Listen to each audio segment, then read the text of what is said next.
Hello everyone. In this video, I'm going to advise you not to be afraid to make mistakes. Creating a game is like creating a complex machine. There are multiple parts, big and small, that must be put together. Some parts already exist, while other parts you have to create yourself from scratch. Because creating a game or anything new can be a complex and most times difficult process.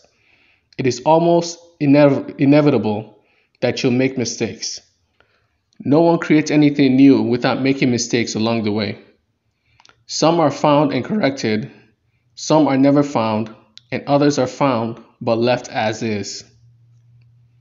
When creating your game or a new mechanic, do not be afraid of all the mistakes you may or may not make, and do not be afraid of the idea of starting from scratch again or from a previous design. Try to learn from your mistakes and just know that each mistake you make is an opportunity to understand yourself and your game more. In the end, what you do with your mistakes is up to you. Creating a game or anything new is and always will be a learning process. Do not be afraid to make mistakes along the way.